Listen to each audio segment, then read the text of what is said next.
শুভেচ্ছা সবাইকে। শুরু করছি কবিগুরু রবীন্দ্রনাথ ঠাকুরের বিখ্যাত উপন্যাস নৌকাডুবি, পর্ব ৫। ১৯। যোগেন্দ্র কহিল, রমেশ, এই মেয়েটিকে? রমেশ কহিল, আমার একটি আত্মীয়। যোগেন্দ্র কহিল, কি রকমের আত্মীয়? বোধ হয় গুরুজন কেহ হইবে না, স্নেহের সম্পর্কও বোধ হইল না। তোমার সকল আত্মীয়ের কথাই তো তোমার কাছ হইতে শুনিয়াছি, এ আত্মীয়ের তো কোনো বিবরণ শুনি নাই। অক্ষয় কহিল, যোগেন, এ তোমার অন্যায়। মানুষের কি এমন কোনো কথা থাকিতে পারে না যাহা বন্ধুর কাছেও গোপনীয়? যোগেন্দ্র, কি রমেশ, অত্যন্ত গোপনীয় নাকি? রমেশের মুখ লাল হইয়া উঠিল। সে কহিল, হ্যাঁ, গোপনীয়। এই মেয়েটির সম্বন্ধে আমি তোমাদের সঙ্গে কোনো আলোচনা করিতে ইচ্ছা করি না। যোগেন্দ্র, কিন্তু দুর্ভাগ্যক্রমে আমি তোমার সঙ্গে আলোচনা করিতে বিশেষ ইচ্ছা করি। হেমের সহিত যদি তোমার বিবাহের প্রস্তাব না হইত, তবে কার সঙ্গে তোমার কতটা দূর আত্মীয়তা গড়াইছে তাহা লইয়া এত তোলপাড় করিবার কোনো প্রয়োজন হইত না। যাহা গোপনীয় তাহা গোপনেই থাকিত। রমেশ কহিল, এইটুকু পর্যন্ত আমি তোমাদিগকে বলিতে পারি, পৃথিবীতে কাহারও সহিত আমার এমন সম্পর্ক নাই যাহাতে হেমনলিনীর সহিত পবিত্র সম্বন্ধে বদ্ধ হইতে আমার কোনো বাধা থাকিতে পারে। যোগেন্দ্র, তোমার হয়তো কিছুতেই বাধা না থাকিতে পারে, কিন্তু হেমনলিনীর আত্মীয়দের থাকিতে পারে। একটা কথা আমি তোমাকে জিজ্ঞাসা করি, যার সঙ্গে তোমার যেরূপ আত্মীয়তা থাক না কেন, তাহা গোপনে রাখিবার কি কারণ আছে? রমেশ, সেই কারণটি যদি বলি তবে গোপনে রাখা আর চলে না। তুমি আমাকে ছেলেবেলা হইতে জানো।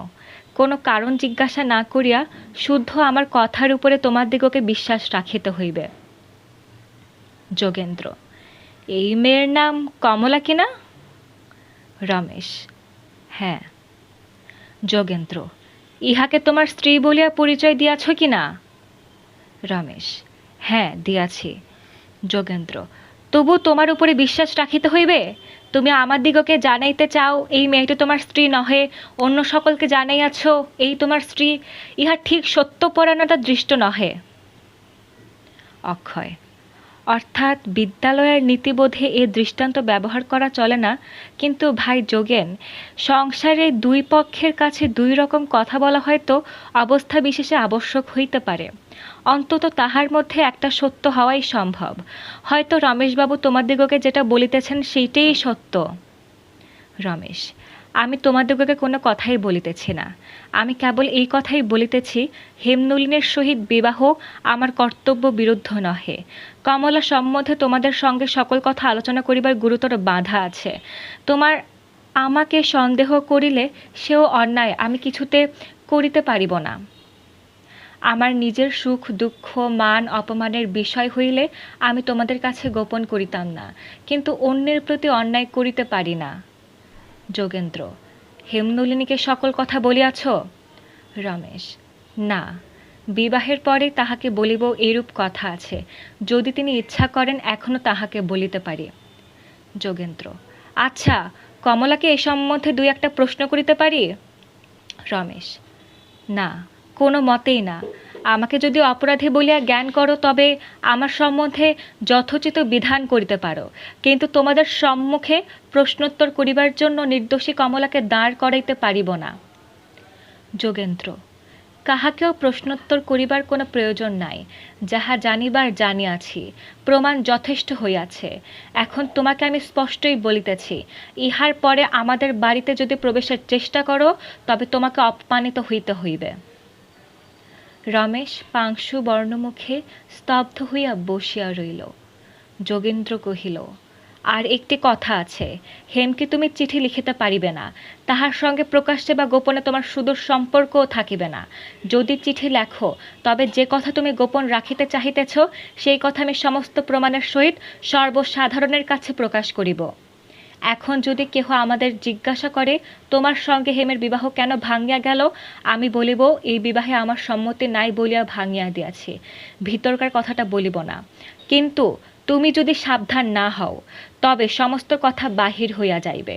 তুমি এমন পাষণ্ডের মতো ব্যবহার করিয়াছ, তবু যে আমি আপনাকে দমন করিয়া রাখিয়াছি সে তোমার উপরে দয়া করিয়া নহে, ইহার মধ্যে আমার বোন হেমের সংস্রব আছিয়া বলিয়াই তুমি এত সহজে নিষ্কৃতি পাইলে।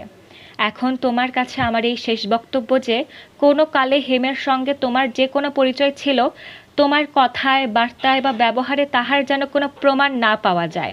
এ সম্বন্ধে তোমাকে সত্য করাইয়া লইতে পারিলাম না, কারণ এত মিথ্যার পরে সত্য তোমার মুখে মানাইবে না।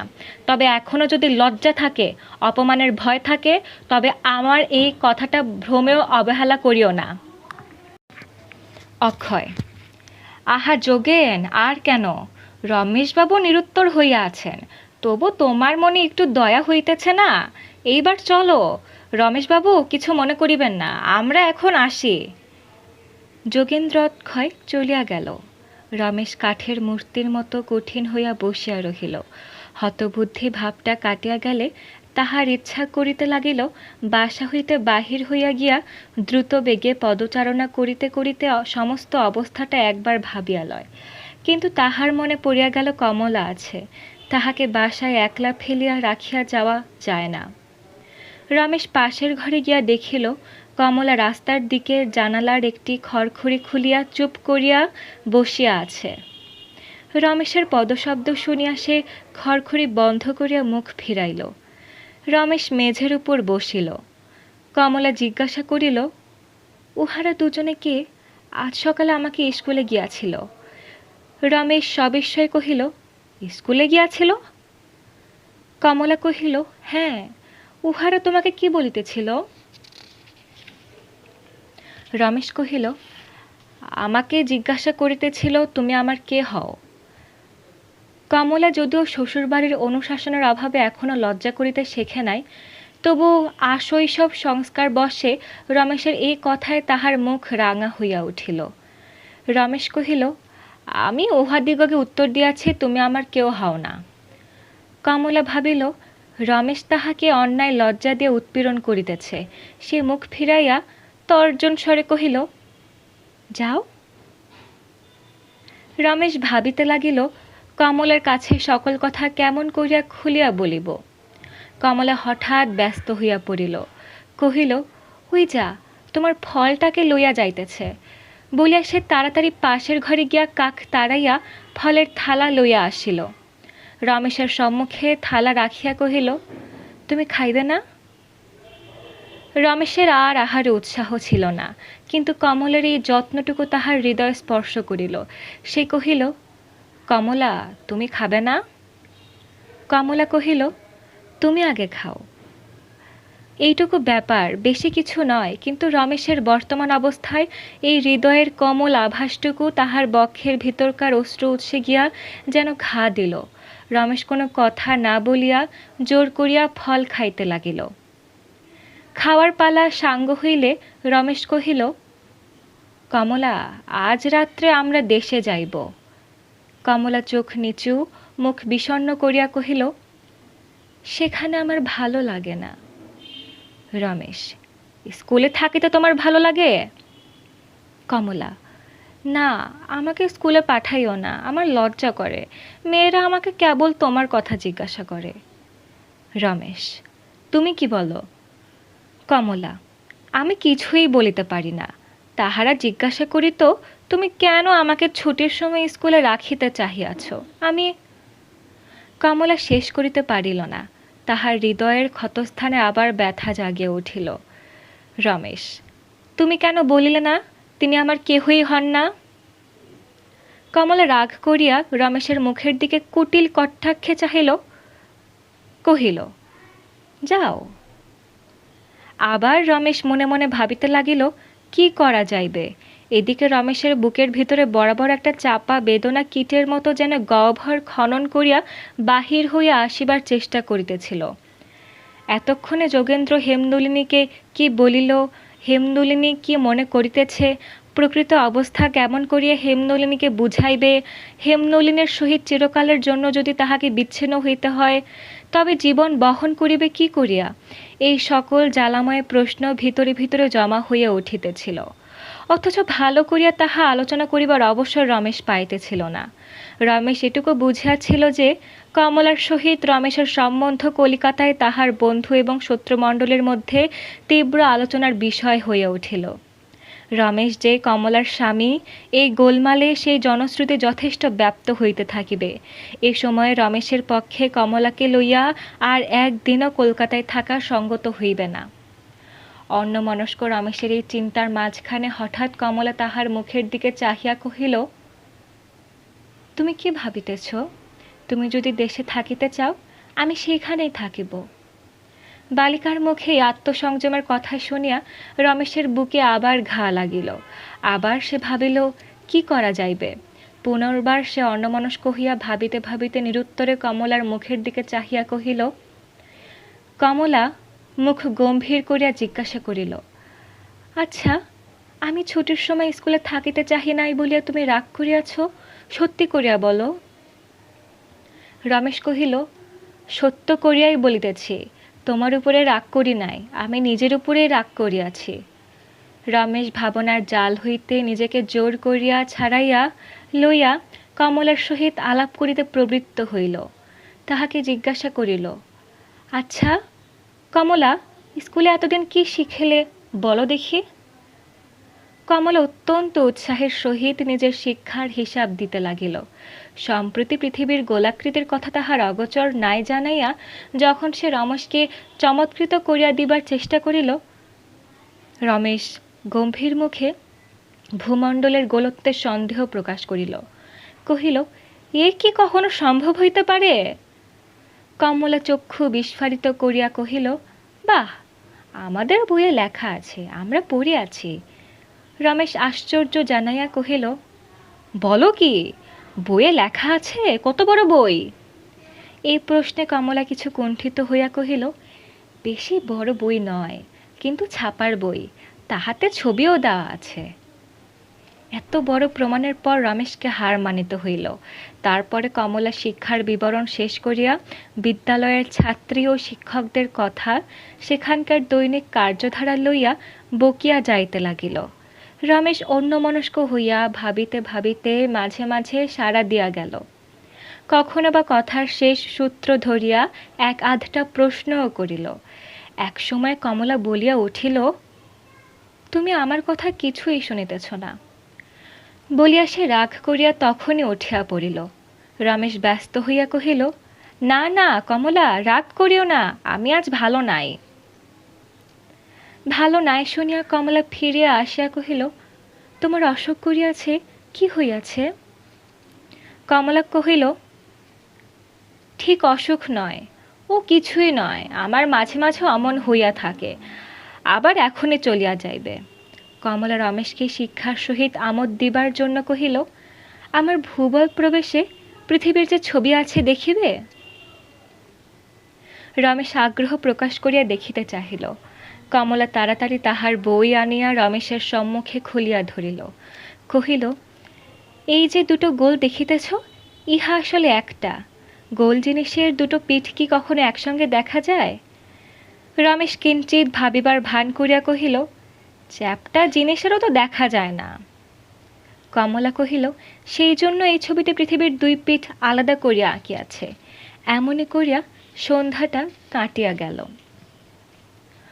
অন্নদাবাবু একান্ত মনে আশা করিতেছিল যোগেন্দ্র ভালো খবর লইয়া আসিবে, সমস্ত গোলমাল অতি সহজে পরিষ্কার হইয়া যাইবে। যোগেন্দ্র ও অক্ষয় যখন ঘরে আসিয়া প্রবেশ করিল, অন্নদাবাবু ভীতভাবে তাহাদের মুখের দিকে চাহিলেন। যোগেন্দ্র কহিল, বাবা, তুমি যে রমেশকে এত দূর পর্যন্ত বাড়াবাড়ি করিতে দিবে, তাহা কে জানিত? এমন জানিলে আমি তোমাদের সঙ্গে তাহার আলাপ করাইয়া দিতাম না। অন্নদাবাবু, রমেশের সঙ্গে হেমনলিনীর বিবাহ তোমার অভিপ্রেত, এই কথা তুমি তো আমাকে অনেকবার বলিয়াছ। বাধা দিবার ইচ্ছা যদি তোমার ছিল তবে আমাকে। যোগেন্দ্র, অবশ্য একেবারে বাধা দিবার কথা আমার মনে আসে নাই, কিন্তু তাই বলিয়া। অন্নদাবাবু, ওই দেখো, ওর মধ্যে তাই বলিয়া কোথায় থেকে আনিতেছ? হয় অগ্রসর দিবে, নয় বাধা দিবে, এর মাঝখানে আর কি আছে? যোগেন্দ্র, তাই বলি একেবারে এতটা দূর অগ্রসর অক্ষয় হাসিয়া কহিল, কতগুলি জিনিস আছে যা আপনার ঝোঁকেই অগ্রসর হইয়া পড়ে, তাহাকে আর প্রশ্রয় দিতে হয় না। বাড়িতে বাড়িতে আপনি বাড়াবাড়িতে গিয়া পৌঁছায়, কিন্তু যা হইয়া গেছে তা লইয়া তর্ক করিয়া লাভ কি? এখন যা করা কর্তব্য তাই আলোচনা করো। অন্নদাবাবু ভয় ভয়ে জিজ্ঞাসা করিলেন, রমেশের সঙ্গে তোমাদের দেখা হইয়াছে? যোগেন্দ্র, খুব দেখা হইয়াছে। এত দেখা আশা করি নাই, এমনকি তার স্ত্রীর সঙ্গেও পরিচয় হইয়া গেল। অন্নদাবাবু নির্বাক বিস্ময়ে চাহিয়া রহিলেন। কিছুক্ষণ পরে জিজ্ঞাসা করিলেন, কার স্ত্রীর সঙ্গে পরিচয় হইল? যোগেন্দ্র, রমেশের স্ত্রী। অন্নদাবাবু, তুমি কি বলিতেছ? আমি কিছুই বুঝিতে পারিতেছি না। কোন রমেশের স্ত্রী? যোগেন্দ্র, আমাদের রমেশের। 5-6 মাস আগে যখন সে দেশে গিয়াছিল তখন সে বিবাহ করিতেই গিয়াছিল। অন্নদাবাবু, কিন্তু তার পিতার মৃত্যু হইল বলিয়া বিবাহ ঘটিতে পারে নাই। যোগেন্দ্র, মৃত্যুর পূর্বেই বিবাহ হইয়া গেছে। অন্নদাবাবু স্তব্ধ হইয়া বসিয়া মাথায় হাত বুলাইতে লাগিলেন। কিছুক্ষণ ভাবিয়া বলিলেন, তবে তো আমাদের হেমের সঙ্গে তাহার বিবাহ হইতেই পারে না। যোগেন্দ্র, আমরা তো তাই বলিতেছি। অন্নদাবাবু, তোমরা তো তাই বলিলে। এদিকে যে বিবাহের আয়োজন সমস্তই প্রায় ঠিক হইয়া গেছে। এ রবিবারে হইল না বলিয়া পরের রবিবারের দিন স্থির করিয়া চিঠি বিলি হইয়া গেছে। আবার সেটা বন্ধ করিয়া ফের চিঠি দেখিতে হইবে? যোগেন্দ্র কহিল, একেবারে বন্ধ করিবার দরকার কি? কিছু পরিবর্তন করিয়া কাজ চালাইয়া লয়া যাইতে পারে। অন্নদাবাবু আশ্চর্য হইয়া কহিলেন, ওর মধ্যে পরিবর্তন কোনখানটাই করিবে? যোগেন্দ্র, যেখানে পরিবর্তন করা সম্ভব সেইখানেই করিতে হইবে। রমেশের বদলে আর কোনো পাত্র স্থির করিয়া আসছে রবিবারেই যেমন করিয়া হোক কর্ম সম্পন্ন করিতে হইবে, নহিলে লোকের কাছে মুখ দেখাইতে পারিব না। বলিয়া যোগেন্দ্র একবার অক্ষয়ের মুখের দিকে চাহিল। অক্ষয় বিনয়ে মুখ নত করিল। অন্নদাবাবু, পাত্র এত শীঘ্র পাওয়া যাইবে? যোগেন্দ্র, সে তুমি নিশ্চিন্ত থাকো। অন্নদাবাবু, কিন্তু হেমকে তো রাজি করাইতে হইবে। যোগেন্দ্র, রমেশের সমস্ত ব্যাপারটা শুনিলে সে নিশ্চয়ই রাজি হইবে। অন্নদাবাবু, তবে যা তুমি ভালো বিবেচনা হয় তাই করো। কিন্তু রমেশের বেশ সঙ্গতিও ছিল, আবার উপার্জনের মতো বিদ্যা বুদ্ধিও ছিল। এই পরশু আমার সঙ্গে কথা ঠিক হইয়া গেল, সে এটুয়ায় গিয়া প্র্যাকটিস করিবে। এর মধ্যে দেখো দেখি কি কাণ্ড। যোগেন্দ্র, সেজন্য কেন চিন্তা করিতেছ বাবা? এটুয়াতে রমেশ এখনো প্র্যাকটিস করিতে পারিবে। একবার হেমকে ডাকিয়া আনি, আর তো বেশি সময় নাই। কিছুক্ষণ পরে যোগেন্দ্র হেমনলিনীকে লইয়া ঘরে প্রবেশ করিল। অক্ষয় ঘরের এক কোণে বইয়ের আলমারির আড়ালে বসিয়া রহিল। যোগেন্দ্র কহিল, হেম, বসো, তোমার সঙ্গে একটু কথা আছে। হেমনলিনী স্তব্ধ হইয়া চৌকিতে বসিল। সে জানিত তাহার একটা পরীক্ষা আসিতেছে। যোগেন্দ্র ভূমিকাচ্ছলে জিজ্ঞাসা করিল, রমেশের ব্যবহারের সন্দেহের কারণ তুমি কিছুই দেখিতে পাও না? হেমনলিনী কোনো কথা না বলিয়া কেবল ঘাড় নাড়িল। যোগেন্দ্র, সে যে বিবাহের দিন 1 সপ্তাহ পিছাইয়া দিল, তাহার এমন কি কারণ থাকিতে পারে যাহা আমাদের কারোর কাছে বলা চলে না? হেমনলিনী চোখ নিচু করিয়া কহিল, কারণ অবশ্যই কিছু আছে। যোগেন্দ্র, সে তো ঠিক কথা, কারণ তো আছেই, কিন্তু সে কি সন্দেহজনক না? হেমনলিনী আবার নীরবে ঘাড় নাড়িয়া জানাইল, না। তাহাদের সকলের চেয়ে রমেশের উপরে এমন অসন্দিগ্ন বিশ্বাসে যোগেন্দ্র রাগ করিল। সাবধানে ভূমিকা করিয়া কথা পারা আর চলিল না। যোগেন্দ্র কঠিনভাবে বলিতে লাগিল, তোমার তো মন আছে। রমেশ মাস 6 আগে তাহার বাপের সঙ্গে দেশে চলিয়া গিয়াছিল। তাহার পরে অনেক দিন তাহার কোনো চিঠিপত্র না পাইয়া আশ্চর্য হইয়া গিয়াছিলাম। ইহাও তুমি জানো যে রমেশ 2 বেলা আমাদের এখানে আসিত, যে বরাবর আমাদের পাশের বাড়িতে বাসা লইয়াছিল। সে কলিকাতায় আসে আমাদের সঙ্গে একবারও দেখাও করিল না। অন্য বাসায় গিয়া গা ঢাকা দিয়া রহিল। ইহা সত্য তোমরা সকলে পূর্বের মতো বিশ্বাসেই তাহাকে ঘরে ডাকিয়া আনিলে? আমি থাকিলে এমন কি কখনো ঘটিতে পারিত? হেমনলিনী চুপ করিয়া রহিল। যোগেন্দ্র, রমেশের এইরূপ ব্যবহারের কোনো অর্থ তোমরা খুঁজিয়া পাইয়াছ? এ সম্বন্ধে একটা প্রশ্ন কি তোমাদের মনে উদয় হয় নাই?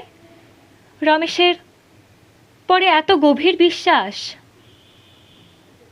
হেমনলিনী নিরুত্তর। যোগেন্দ্র, আচ্ছা বেশ কথা, তোমরা সরল স্বভাব, কাহাকেও সন্দেহ করো না। আশা করি আমার উপরেও তোমরা কতটা বিশ্বাস আছে। আমি নিজে স্কুলে গিয়া খবর লইয়াছি, রমেশ তার স্ত্রী কমলাকে সেখানে বোর্ডার রাখিয়া পড়াইতেছিল। ছুটির সময়ও তাহাকে সেখানে রাখিবার বন্দোবস্ত করিয়াছিল।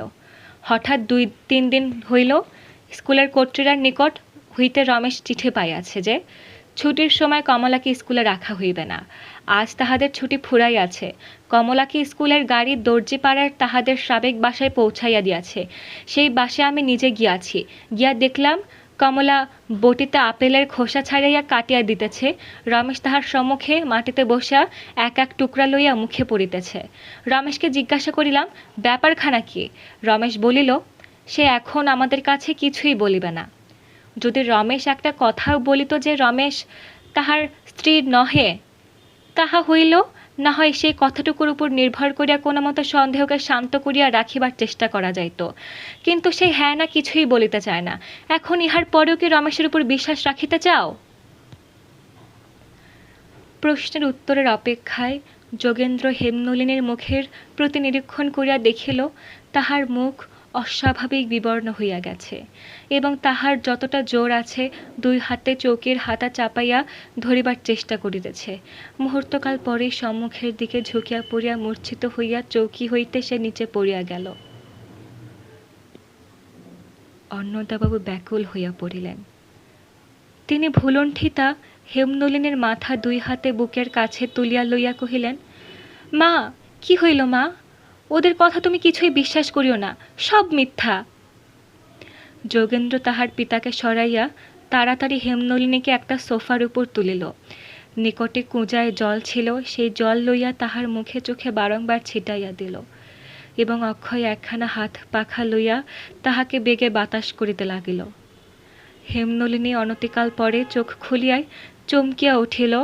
অন্নদাবাবুর দিকে চাহিয়া চিৎকার করিয়া বলিল, বাবা, বাবা, অক্ষয়বাবুকে এখান হইতে সরিয়া যাইতে বলো। অক্ষয় পাখা রাখিয়া ঘরের বাহিরের দরজার আড়ালে গিয়া দাঁড়াইল। অন্নদাবাবু সোফার উপরে হেমনলিনীর পাশে বসিয়া তাহার মুখে গায়ে হাত বুলাইয়া দিতে লাগিলেন এবং গভীর দীর্ঘ নিঃশ্বাস ফেলিয়া কেবল একবার বলিলেন, মা। দেখিতে দেখিতে হেমনলিনীর 2 চক্ষু দিয়া জল ঝরিয়া পড়িতে লাগিল। তাহার বুক ফুলিয়া ফুলিয়া উঠিল। পিতার জানুর উপর বুক চাপিয়া ধরিয়া তাহার অসহ্য রোদনের বেগ সংবরণ করিতে চেষ্টা করিল। অন্নদাবাবু অশ্রুরুদ্ধ কণ্ঠে বলিতে লাগিলেন, মা, তুমি নিশ্চিন্তে থাকো মা। রমেশকে আমি খুব জানি, সে কখনোই অবিশ্বাসী নয়। যোগেন নিশ্চয় ভুল করিয়াছে। যোগেন্দ্র আর থাকিতে পারিল না, কহিল, বাবা, মিথ্যা আশ্বাস দিও না। এখনকার মতো কষ্ট বাঁচাইতে গিয়া উহাকে দ্বিগুণ কষ্টে ফেলা হইবে। বাবা, হেমকে এখন কিছুক্ষণ ভাবিবার সময় দাও। হেমনলিনী তখনই পিতার জানু ছাড়িয়া উঠিয়া বসিল এবং যোগেন্দ্রের মুখের দিকে চাহিয়া কহিল, আমার যাহা ভাবিবার সব ভাবিয়াছি। যতক্ষণ তাহার নিজের মুখ হইতে না শুনিব ততক্ষণ আমি কোনো মতেই বিশ্বাস করিব না, ইহা নিশ্চয় জানিও। এই কথা বলিয়া সে উঠিয়া পড়িল। অন্নদাবাবু ব্যস্ত হইয়া তাহাকে ধরিলেন, কহিলেন, পড়িয়া যাইবে। হেমনলিনী অন্নদাবাবুর হাত ধরিয়া তাহার শোবার ঘরে গেল। বিছানায় শুইয়া কহিল, বাবা, আমাকে একটুখানি একলা রাখিয়া যাও, আমি ঘুমাইব। অন্নদাবাবু কহিলেন, হরির মাকে ডাকিয়া দিব, বাতাস করিবে?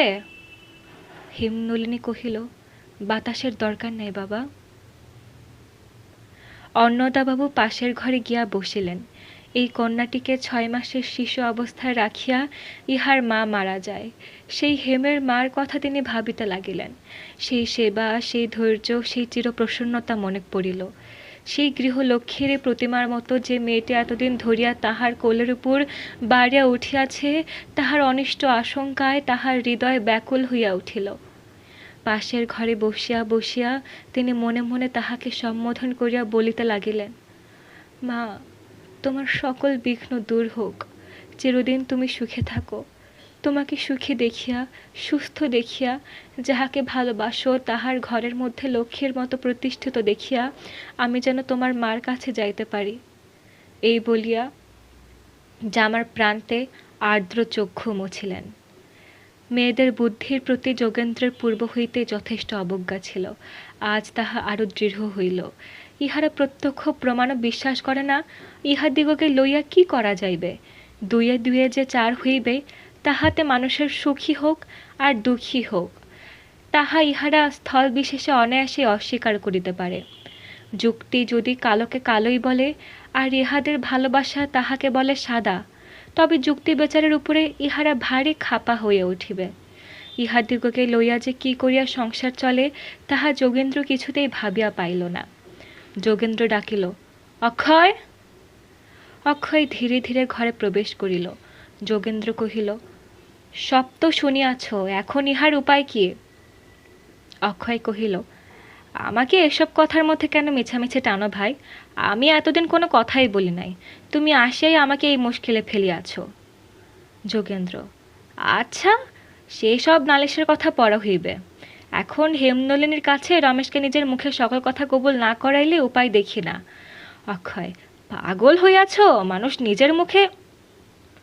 যোগেন্দ্র, কিংবা যদি একটা চিঠি লেখে তাহা হইলে আরো ভালো হয়। তোমাকে এই ভার লইতেই হইবে, কিন্তু আর দেরি করিলে চলিবে না। অক্ষয় কহিল, দেখি কতদূর কি করিতে পারি। 21। রাত্রি 9টার সময় রমেশ কমলাকে লইয়া শিয়ালদহ স্টেশনে যাত্রা করিল। যাইবার সময় একটু ঘুরপথ দিয়া গেল। গাড়োয়ানকে অনাবশ্যক গোটাকতক গলি ঘুরাইয়া লইল। কলুটলার একটি বাড়ির কাছে আসিয়া আগ্রহ সহকারে মুখ বাড়াইয়া দিল। পরিচিত বাড়ির তো কোনো পরিবর্তন হয় নাই। রমেশ এমন একটা গভীর দীর্ঘশ্বাস ফেলিল যে নিদ্রাবিষ্ট কমলা চকিত হইয়া উঠিল। জিজ্ঞাসা করিল, তোমার কি হইয়াছে?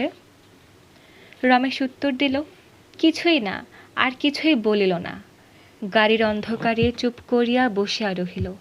দেখিতে দেখিতে গাড়ির কোণে মাথা রাখিয়া কমলা আবার ঘুমাইয়া পড়িল। ক্ষণকালের জন্য কমলার অস্তিত্বকে রমেশের যেন অসহ্য বোধ হইল। গাড়ি যথাসময়ে স্টেশনে পৌঁছিল। একটি সেকেন্ড ক্লাস গাড়ি পূর্ব হইতেই রিজার্ভ করা ছিল। রমেশ ও কমলা তাহাতে উঠিল। একদিকের বেঞ্চিতে কমলার জন্য বিছানা পাতিয়া গাড়ির বাতির নিচে পর্দা টানিয়া অন্ধকার করিয়া দিয়া রমেশ কমলাকে কহিল, অনেকক্ষণ তোমার শোবার সময় হইয়া গেছে, এইখানে তুমি ঘুমাও। কমলা কহিল, গাড়ি ছাড়িলে আমি ঘুমাইব, ততক্ষণ আমি এই জানলার ধারে বসে একটু দেখিব। রমেশ রাজি হইল। কমলা মাথায় কাপড় টানিয়া প্ল্যাটফর্মের দিকে আসন প্রান্তে বসিয়া লোকজনের আনাগোনা দেখিতে লাগিল। রমেশ মাঝের আসনে বসিয়া অন্যমনস্ক চাহিয়া রহিল। গাড়ি যখন সবে ছাড়িয়াছে, এমন সময় রমেশ চমকিয়া উঠিল। হঠাৎ মনে হইল তাহার একজন চেনা লোক গাড়ির অভিমুখে ছুটিয়াছে। পরক্ষণে কমলা খিলখিল করিয়া হাসিয়া উঠিল। রমেশ জানালা হইতে মুখ বাড়াইয়া দেখিল, রেলওয়ে কর্মচারীর বাধা কাটাইয়া একজন লোক কোনক্রমে চলন্ত গাড়িতে উঠিয়াছে এবং টানাটানিতে তাহার চাদর কর্মচারীর হাতেই রহিয়া গেছে। চাদর লইবার জন্য সে ব্যক্তি যখন জানালা হইতে ঝুঁকিয়া পড়িয়া হাত বাড়াইল, তখন রমেশ স্পষ্ট চিনিতে পারিল সে আর কেহ নয়, অক্ষয়। এই চাদর কারাকারির দৃশ্যে অনেকক্ষণ পর্যন্ত কমলার হাসি থামিতে চাহিল না। রমেশ কহিল, 10:30 বাজিয়া গেছে, গাড়ি ছাড়িয়াছে, এইবার তুমি ঘুমাও। বালিকা বিছানায় শুইয়া যতক্ষণ না ঘুম আসিল, মাঝে মাঝে খিলখিল করিয়া হাসিয়া উঠিল। কিন্তু এই ব্যাপারে রমেশের বিশেষ কৌতুক বোধ হইল না। রমেশ জানিত কোনো পল্লীগ্রামের সহিত অক্ষয়ের কোনো সম্বন্ধ ছিল না। সে পুরুষানুক্রমে কলিকাতাবাসী। আজ রাত্রে এমন ঊর্ধ্বশ্বাসে সে কলকাতা ছাড়িয়া কোথায় যাইতেছে? রমেশ নিশ্চয় বুঝিল অক্ষয় তাহারই অনুসরণে চলিয়াছে। অক্ষয় যদি তাহাদের গ্রামে গিয়া অনুসন্ধান আরম্ভ করে এবং সেখানে রমেশের সপক্ষ বিপক্ষ মণ্ডলের মধ্যে এই কথা লইয়া একটা ঘাঁটাঘাঁটি হইতে থাকে, তবে সমস্ত ব্যাপারটা কিরূপ জঘন্য হইয়া উঠিবে তাহাই কল্পনা করিয়া রমেশের হৃদয় অশান্ত হইয়া উঠিল। তাহাদের পাড়ায় কে কি বলিবে, কিরূপ ঘোট চলিবে, তাহা রমেশ যেন প্রত্যক্ষ বৎ দেখিতে লাগিল। কলিকাতার মতো শহরে সকল অবস্থাতেই অন্তরাল খুঁজিয়া পাওয়া যায়, কিন্তু ক্ষুদ্র পল্লীর গভীরতা কম বলিয়াই অল্প আঘাতেই তাহার আন্দোলনের ঢেউ উত্তাল হইয়া উঠে। সেই কথা যতই চিন্তা করিতে লাগিল, রমেশের মন ততই সংকুচিত হইতে লাগিল। বারাকপুরে যখন গাড়ি থামিল, রমেশ মুখ বাড়াইয়া দেখিতে লাগিল অক্ষয় নামিল না। নৈহাটিতে অনেক লোক উঠানামা করিতে লাগিল, তাহার মধ্যে অক্ষয়কে দেখা গেল না। একবার বৃথা আশায় বগুলা স্টেশনে রমেশ ব্যগ্র হইয়া মুখ বাড়াইল। অবরোহীদের মধ্যে অক্ষয়ের চিহ্ন নাই। তাহার পরে আর কোনো স্টেশনের অক্ষয় নামিবার কোনো সম্ভাবনা সে কল্পনা করিতে পারিল না। অনেক রাত্রে শ্রান্ত হইয়া রমেশ ঘুমাইয়া পড়িল। পরদিন প্রাতে গোয়ালন্দে গাড়ি পৌঁছিলে রমেশ দেখিল অক্ষয় মাথায় মুখে চাদর জড়াইয়া একটা হাতবাগ লইয়া তাড়াতাড়ি স্টিমারের দিকে ছুটিয়া চলিয়াছে। যে স্টিমারে রমেশের উঠিবার কথা ছিল, সে স্টিমার ছাড়িবার এখনো বিলম্ব আছে। কিন্তু অন্য ঘাটে আর একটা স্টিমার গমনমুখ অবস্থায় ঘন ঘন বাঁশি বাজাইতেছে।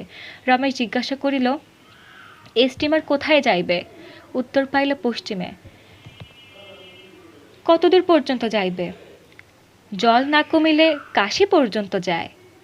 শুনিয়া রমেশ তৎক্ষণাৎ সেই স্টিমারে উঠিয়া কমলাকে একটা কামরায় বসাইয়া আসিল এবং তাড়াতাড়ি দুধ, চাল, ডাল এবং এক ছড়া কলা কিনিয়া লইল। এদিকে অক্ষয় অন্য স্টিমারের সকল আরোহীদের আগে উঠিয়া মুড়িসুড়ি দিয়া এমন একটা জায়গায় দাঁড়াইয়া রহিল, সেখান হইতে অন্যান্য যাত্রীদের গতিবিধি পর্যবেক্ষণ করা যায়। যাত্রীগণের বিশেষ তাড়া ছিল না। জাহাজ ছাড়িবার দেরি আছে। তাহার এই অবকাশে মুখ হাত ধুইয়া, স্নান করিয়া কেহ কেহ বা তীরে রাধাবাড়া করিয়া খাইয়া লইতে লাগিল। অক্ষয়ের কাছে গোয়ালন্দ পরিচিত নহে। সে মনে করিল নিকটে কোথাও হোটেল বা কিছু আছে, সেইখানে রমেশ কমলাকে খাওয়াইয়া লইতেছে। অবশেষে স্টিমারের বাঁশি বাজিতে লাগিল।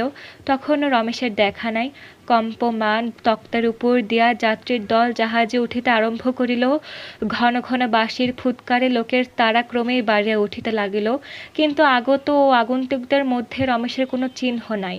যখন আরোহীর সংখ্যা শেষ হইয়া আসিল, তক্তা টানিয়া লইল এবং সারেং নোঙর তুলিবার হুকুম করিল, তখন অক্ষয় ব্যস্ত হইয়া কহিল, আমি নামিয়া যাইব। কিন্তু খালাসিরা তাহার কথার কর্ণপাত করিল না। ডাঙ্গা দূরে ছিল না। অক্ষয় স্টিমার হইতে লাফ দিয়া পড়িল। তীরে উঠিয়া রমেশের কোনো খবর পাওয়া গেল না। অল্পক্ষণ হইল গোয়ালন্দ হইতে সকালবেলাকার প্যাসেঞ্জার ট্রেন কলিকাতা অভিমুখে চলিয়া গেছে। অক্ষয় মনে মনে ভাবিল, কাল রাত্রে গাড়িতে উঠিবার সময়কার টানাটানিতে নিশ্চয়ই সে রমেশের দৃষ্টিপথ পড়িয়াছে এবং রমেশ তাহার কোনো বিরুদ্ধ অভিসন্ধি অনুমান করিয়া দেশে না গিয়ে আবার সকালেই গাড়িতেই কলিকাতায় ফিরিয়া গেছে। কলিকাতায় যদি কোনো লোক লুকাইবার চেষ্টা করে, তবে তা তাহাকে বাহির করাই কঠিন হইবে।